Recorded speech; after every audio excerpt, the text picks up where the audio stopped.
Gold Edge Capital internet sahifamizga kirganingizdan so'ng mana shu sahifadan siz mayda login degan joyga klik qilasizda va sizni ro'yxatdan o'tish qismiga olib o'tadi. Bu qismida mana pastki qismida Open a new challenge account turadi. Shuni bossangiz mana shu ro'yxatdan o'tish formasiga o'tasiz.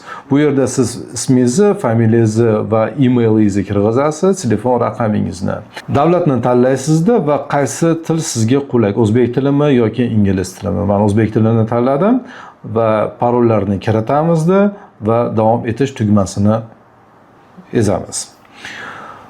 Bundan keyin sizga email keladi, ya'ni emailingizni tasdiqlash uchun. Emailingizni albatta tasdiqlashingiz kerak, bo'lmasa sizni keyingi jarayonlarga sistemani o'zi o'tkazmaydi. Bu xavfsizlik nuqtai nazaridan. Confirmation degan joyi bor. Confirmation'da klik qilganingizda sizni mana shu joyga olib keladi. Ya'ni sign in'ni bosasizda, emailingizni kiritasiz, parolingizni kiritasiz va sign in qilasiz. Sign in qilganingizda sizni kabinetga olib kiradi.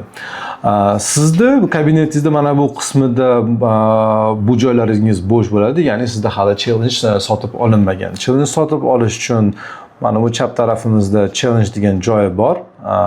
O'zbek tilini tanlaydigan bo'lsak, sinovlar qismi, sinovlarni bossak, mana bu yerda biz xohlagan, o'zimizga ma'qul kelgan challenge-ni tanlaymizda va sotib olamiz. Sotib olganingizdan keyin mana mening hisoblarim qismi bor. Mening hisoblarimga kirganingizda bu yerda siz sotib olgan barcha hisoblar turadi. Faollari, o'tilgan va o'tilmaganlari. Bularni har birini ko'rib chiqishingiz mumkin.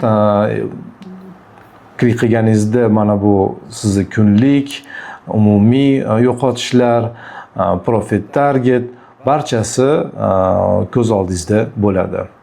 Va shu bilan siz ro'yxatdan o'tgan holda challenge-ni sotib olishingiz mumkin. Yana bir videomizda challenge-ni sotib olish va ro'yxatdan o'tish jarayonini ko'rsatib o'tganmiz. Videomiz foydali bo'ldi degan umiddamiz. Qo'shimcha savollar bo'lsa, albatta murojaat qiling.